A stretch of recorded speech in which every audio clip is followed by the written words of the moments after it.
নমস্কার বন্ধুরা, the winner motivation চ্যানেলে আপনাদের আরেকটি নতুন ভিডিওতে স্বাগত জানাই। বন্ধুরা, আজকে আপনাদের বলবো এমন 8টি সংকেতের কথা, যে সংকেতগুলি আপনি তখনই পেতে পারেন যখন ভগবান আপনার সাথে থাকেন।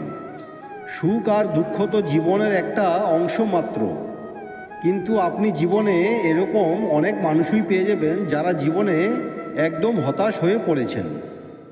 তখন তাদের মনে হতে থাকে যে ভগবান তাদের আর ভালোবাসেন না, অথবা ভগবান তাদের ভুলে গেছেন। কিন্তু আপনি এটা জানেন কি, যে আমাদের ধর্মগ্রন্থে এমন 8টি সংকেতের কথা বলা হয়েছে যে যেখান থেকে এটা বোঝা যায় যে ভগবান আপনার সাথে সবসময় আছেন এবং তিনি আপনাকে অত্যন্ত ভালোবাসেন। আসলে কি জানেন, ভগবান তার প্রেম আমাদের প্রত্যেকের জীবনে ভিন্ন ভিন্নভাবে পাঠান। কারোর জীবনে অপার যন্ত্রণা থাকে, তো কারোর জীবনে অপার সুখও থাকে। কিন্তু যখন কারোর জীবনে শুধুমাত্র দুঃখ দুর্দশা চলতে থাকে, তখন সে ব্যক্তি ভগবানের কাছ থেকে বিশ্বাস হারাতে শুরু করে। আর সেই মুহূর্তে তার মনে একটাই চিন্তা চলতে থাকে যে ভগবানের প্রেম হয়তো তাদের ভাগ্যে নেই। তাই বন্ধুরা, আপনাদের মনের দ্বন্দ্ব দূর করার জন্য এমন 8টা সংকেতের কথা আপনাদের আজ আমি বলবো, যেখান থেকে আপনারা বুঝতে পারবেন যে ভগবান সবসময় আপনাদের প্রতি সদয় কি না। এই 8টা সংকেতের মধ্যে কখনো যদি আপনি একটাও সংকেত পেয়ে থাকেন, তাহলে কমেন্টে জয় শ্রীকৃষ্ণ লিখতে ভুলবেন না। তাহলে চলুন বন্ধুরা, দেরি না করে এই ভিডিওটি শুরু করা যাক। কিন্তু তার আগে যারা আমার এই চ্যানেলে নতুন ভিডিও দেখছেন, সেই বন্ধুদের কাছে অনুরোধ রইল, ভিডিওটি যদি ভালো লাগে তাহলে একটি লাইক এবং চ্যানেলটি সাবস্ক্রাইব করে অবশ্যই যাবেন। বন্ধুরা, প্রথম যে সংকেতটির কথা আমি আপনাদের বলবো তা হলো, যদি ভগবান আপনার প্রতি সদয় হয়ে থাকেন, তাহলে আপনি যাই করবেন দেখবেন প্রতিটা কাজেই আপনি ব্যর্থ হয়ে থাকবেন আর প্রতিটা কর্মেই আপনি অসফল হবেন। হয়তো এই কথাটা শুনে আপনার একটু অদ্ভুত মনে হলো, তাই না বন্ধুরা? হয়তো আপনি এইটাই ভাবছেন যে ভগবান যদি সাথেই থাকেন তাহলে কপালে ব্যর্থতা কেনই হবে। কিন্তু এটাই চরম বাস্তব। আপনি আপনার সব কাজেই 100% দেবেন, কঠোর পরিশ্রম করবেন, কিন্তু তবুও আপনি সব ক্ষেত্রে সফলতা লাভ করতে পারবেন না। আর এটা ততক্ষণ পর্যন্ত আপনার সাথে হবে যতক্ষণ পর্যন্ত না আপনার চক্ষু খুলছে, যতক্ষণ পর্যন্ত না আপনার জীবনের সঠিক উদ্দেশ্যকে আপনি উপলব্ধ করতে পারছেন। আসলে কি জানেন, যখনই আমাদের জীবনে নিরাশা, হতাশা, ব্যর্থতা এইসব আমাদের জীবনে আসে, সেইগুলি কখনই আমাদের দুর্বল করতে আসে না, বরং আমাদের ভেতরে লুকিয়ে থাকা অমৃত শক্তিকে আমাদের বাইরে বের করে এনে আমাদেরকে মজবুত করতে আসে। তাই বন্ধুরা, এই সংকেত হলো আমাদের জন্য একরকম পরীক্ষা, যে পরীক্ষায় আমাদের উত্তীর্ণ হতেই হবে। দ্বিতীয় যে সংকেতটির কথা আপনাদের আমি বলবো, আপনার নিজের ওপরে যে বিশ্বাস আছে বা ছিল তা সব পুরোপুরি শেষ হয়ে যাবে।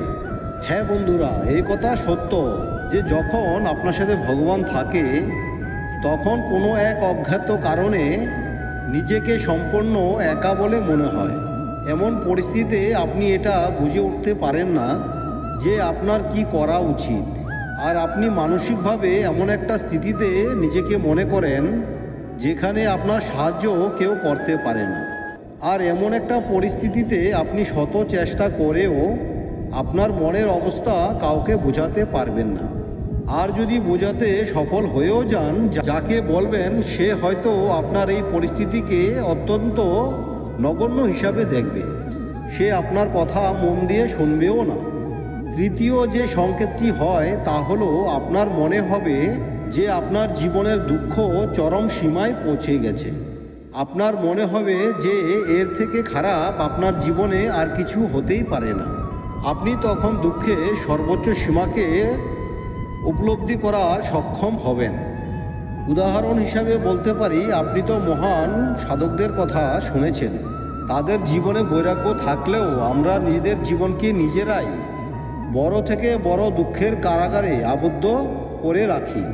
জীবন আর ভৌতিক সুখের বাঁধনে অতিক্রম করে সাধকের মনে ভগবানকে জানার ইচ্ছা জাগায়, আর অবশেষে তারা ঈশ্বরের দর্শনও পেয়ে থাকেন। আসলে কি জানেন, দুঃখের বেদনায় ভেঙে পড়া তো একটা মানুষের সাধারণ ব্যাপার, কিন্তু এই দুঃখ বেদনাই মানুষের মনের ভগবানের প্রতি প্রেমকে আরও বিকশিত করে। আর এই থেকেই মানুষ এই সত্য থেকে অবগত হয়ে যায় যে সংসারে শুধুমাত্র সুখ আর দুঃখই থাকে না, এছাড়াও এমন কিছু জিনিস আছে যা এই সমস্ত সংসারের ঊর্ধ্বে, আর সেটাই হলো স্বয়ং ভগবান। আসলে ভগবান প্রথমে আমাদের হারতে শেখায়, কারণ জীবনে যদি আপনি না হারেন তাহলে জেতার আনন্দকে আপনি উপলব্ধি করতে পারবেন না।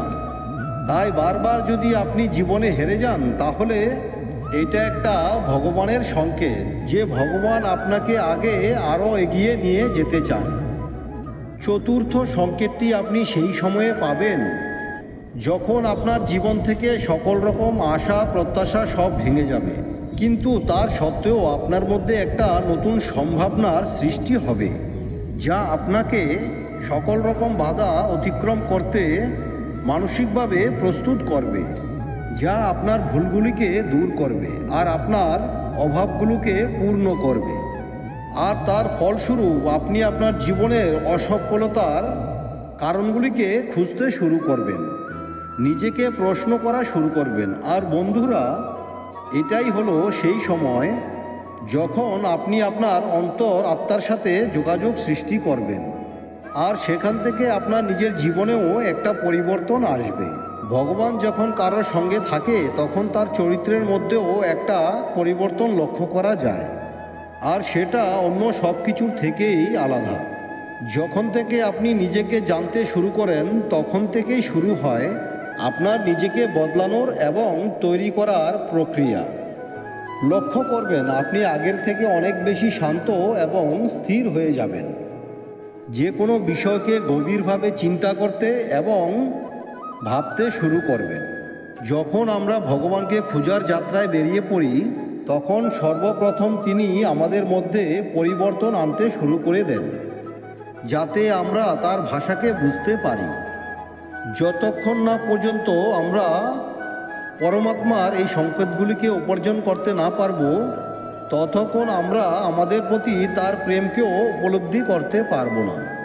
ষষ্ঠ সংকেত হলো আপনি কখনো কোনো জিনিসের জয় পরাজয় আপনি অনুভব করবেন না।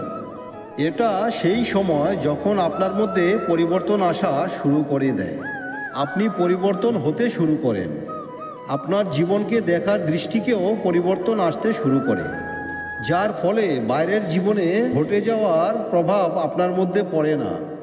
বাইরের জগতের অতিরঞ্জন ঘটনাগুলি তখন আপনার কাছে একটি নাটক হিসাবে মনে হবে, আপনার বাস্তবিক জীবনে তার কোনো মূল্যই থাকবে না।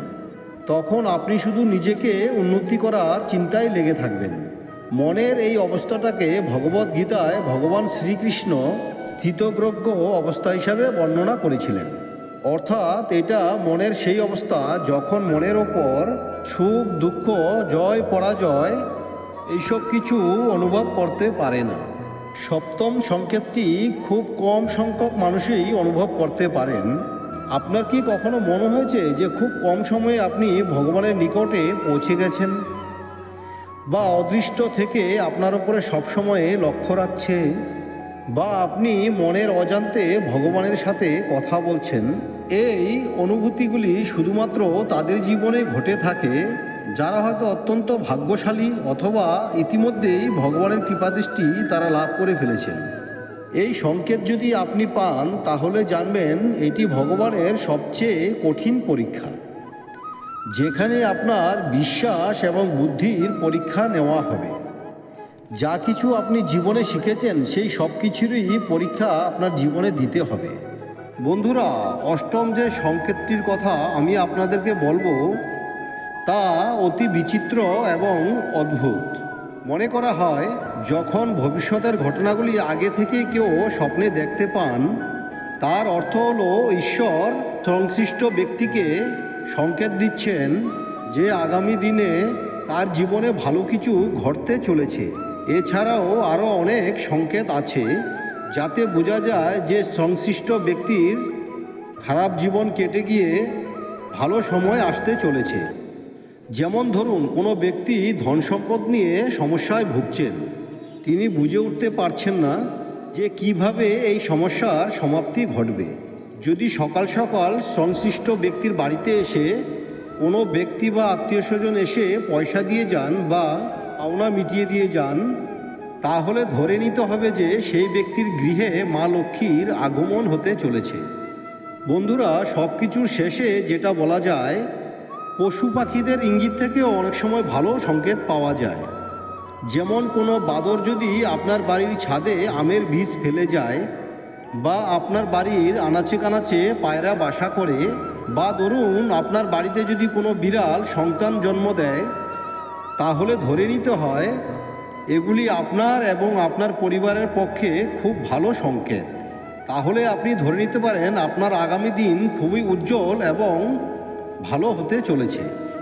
বন্ধুরা, সব শেষে আপনাদের একটাই কথা বলবো, এই সংকেতগুলি সম্পূর্ণভাবে বিশ্বাসের ওপর আধারিত। প্রতিদিনের জীবনে এই সংকেতগুলি আমরা কম বেশি অনেকেই পেয়ে থাকি, কিন্তু এই সংকেতগুলি এতই নগণ্য এবং বিচিত্র যে সেগুলির গুরুত্ব আমরা অনেক সময় বুঝতে পারি না।